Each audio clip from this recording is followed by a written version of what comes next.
Coming to you live from Seattle, Washington.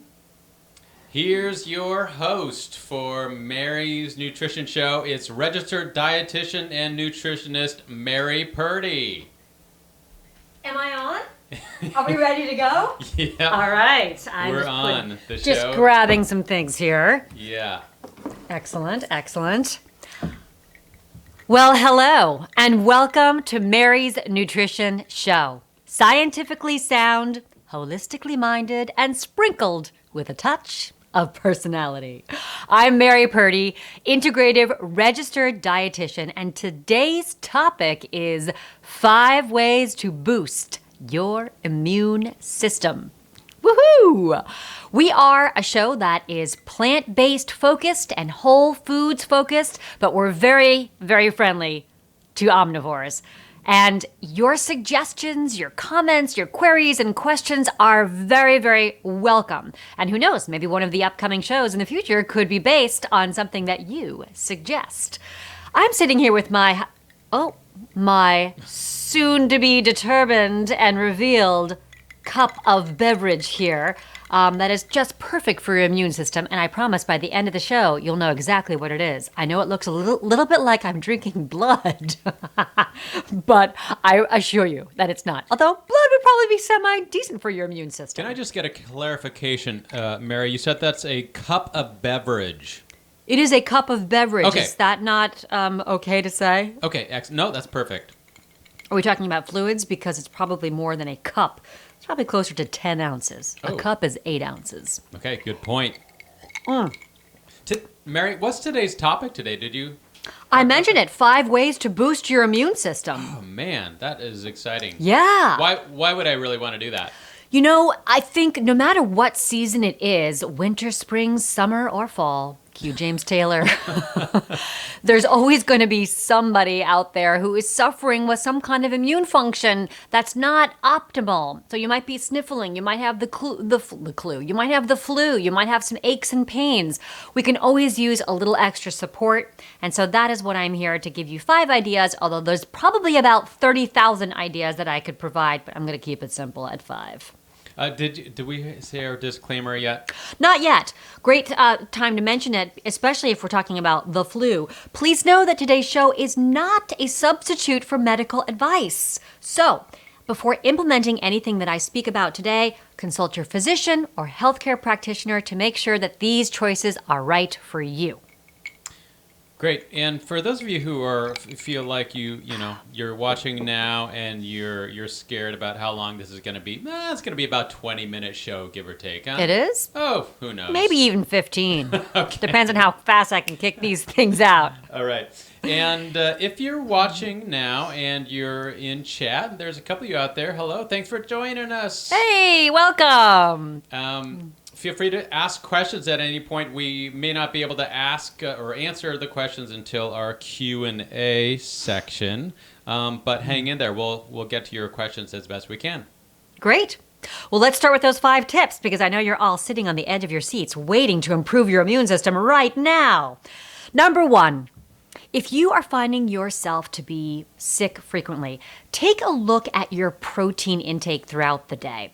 Protein consists of things like beans, nuts, seeds. If you are somebody who eats animal products, that's fish, that's beef, that's chicken. We are also talking about things in the soy world, like tempeh and tofu. And of course, there's ancillary amounts of protein in various foods throughout the day. Ancillary? Ancillary means just things that you wouldn't necessarily, that's not like the hub, they're little side pieces like, some bread or a celery stick has like, half of a gram of protein.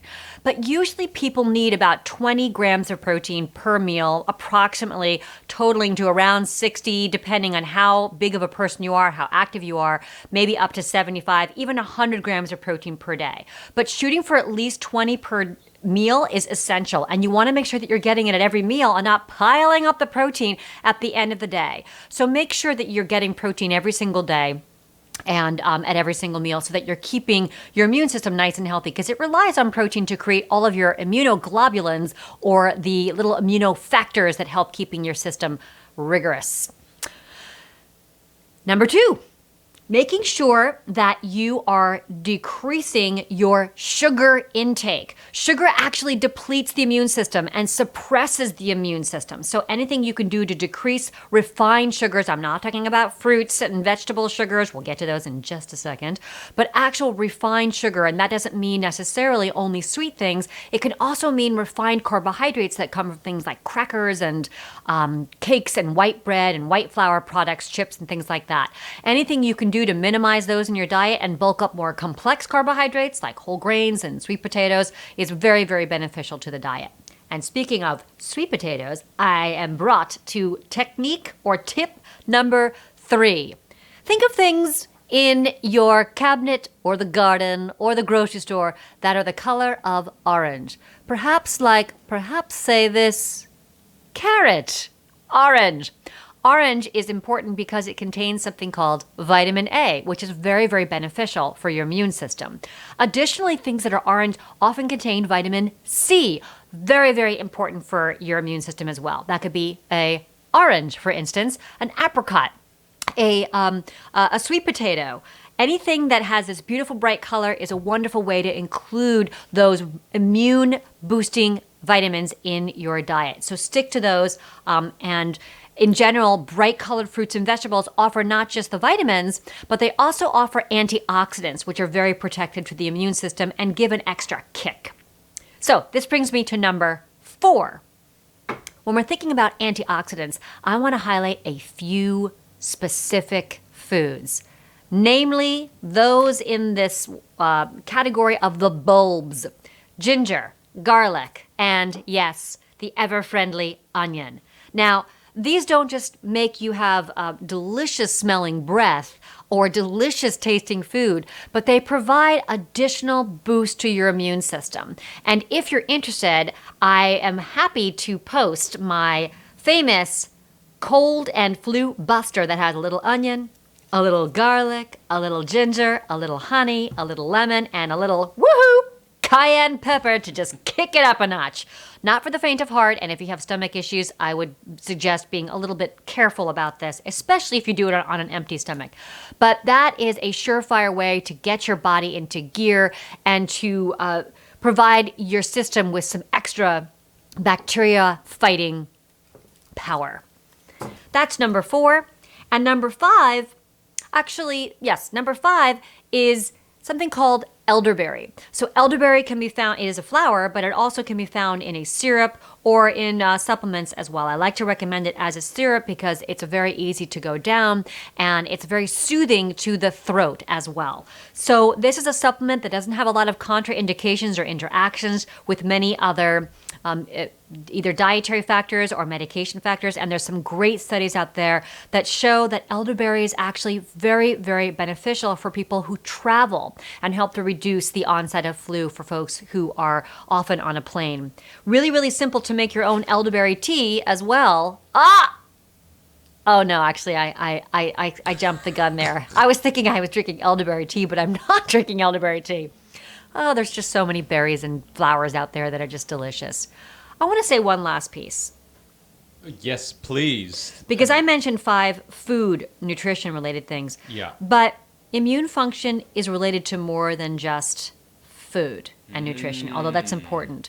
So you can drink all the elderberry and eat all the carrots and shove garlic down your throat and have a nice, lovely lentil soup for lunch for your protein and not touch a dip of sugar. But if you are not getting sleep or sufficient sleep, that is going to have a huge... Mary.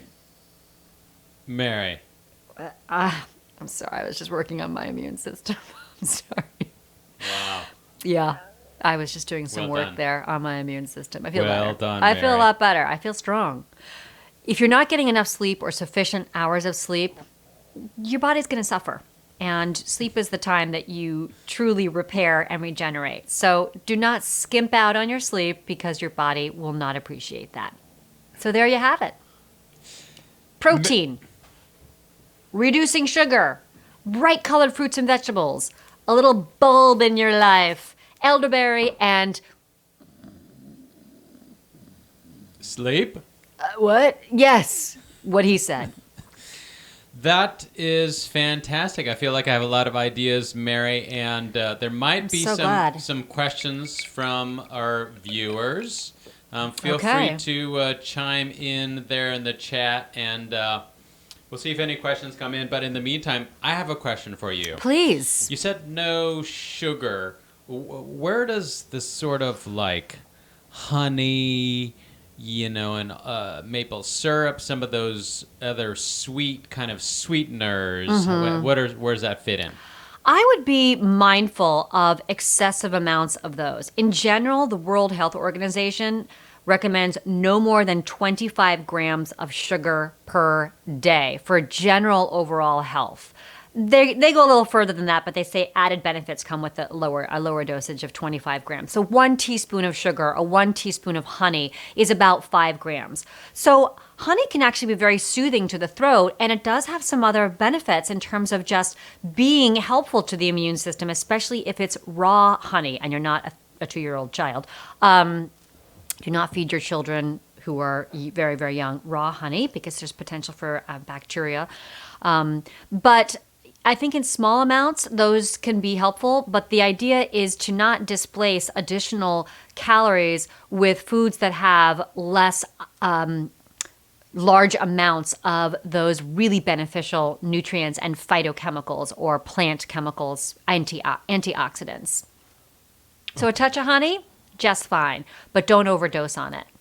That protein comment is making me think about that age-old like getting fed chicken noodle soup when you're sick. That makes total sense with the protein element. Yeah. But is the noodle actually do anything? I mean, the noodle, depending on what kind of noodle it is, good question, is going to be essentially a fairly refined carbohydrate, so is not necessarily going to offer a lot of nutritional benefit. But remember, not all noodles are made the same. And you can get a more beneficially nutritious noodle out there. There are whole grain noodles. But also, many people find that there's just a comfort level that they experience when they have a chicken noodle soup. It reminds them of something from their home or their childhood or their mom or their dad or their sibling. And so there's a lot to be said for the way that foods allow us to feel comfort and a sense of being taken care of.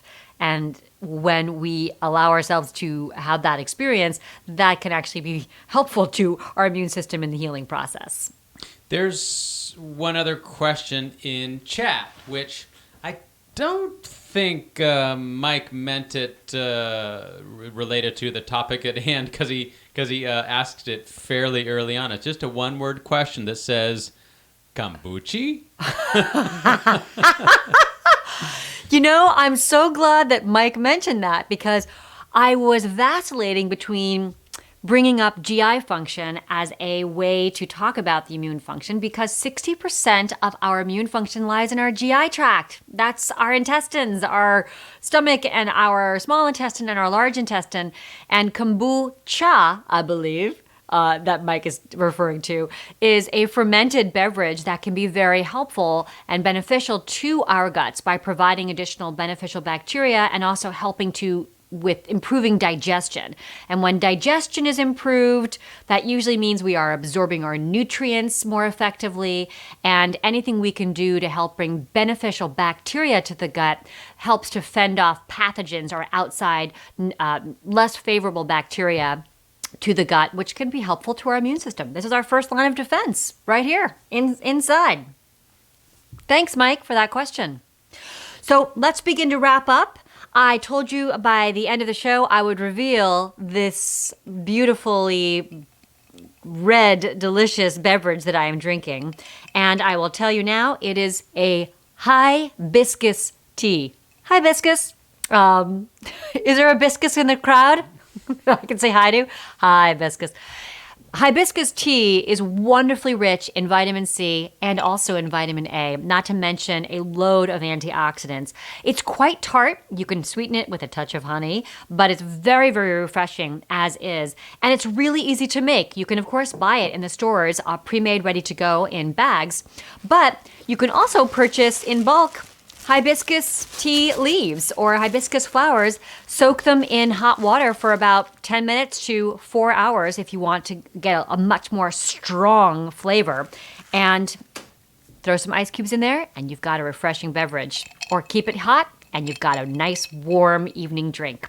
I'd like to take just one moment to be, an advocate, or at least an acknowledgement to the people who might like to say hibiscus. And I'm actually one of those people. I say hibiscus, and I hear you saying hibiscus. And yes. I just want our viewers to understand that, we accept any pronunciation of this word. You say hibiscus, I say hibiscus. Yeah. Thank you for bringing that up, because we're all so different, and I embrace individuality, both internally and externally. So remember, every episode that we have on Mary's Nutrition Show is different. Feel free to suggest a topic. We might choose it. We might choose a portion of it. We're here to make suggestions that are helpful for you. And thank you so much for tuning in to Mary's Nutrition Show, where humor meets health. Oh, Mary, that's such a good closing. Oh, are we not done? What did I miss? If I could just say two other things. We're supposed to give a little plug for our YouTube channel. If you have a moment and you've enjoyed what you've seen, feel free to pop over to our YouTube, Mary Purdy YouTube channel, and subscribe. You'll get to see all the episodes over there. And there's more? I feel like I'm the audience now. Tell me, what else? We have a show next Thursday. That's right, we do. And you know what it's on? Bum, bum, bum. Not eyes, not nose, not mouth, but brain health. Learn 5 ways that you might be able to support your brain. Awesome. On that note, thank you everyone for tuning in, for watching, for that question out there, and look forward to seeing you all again.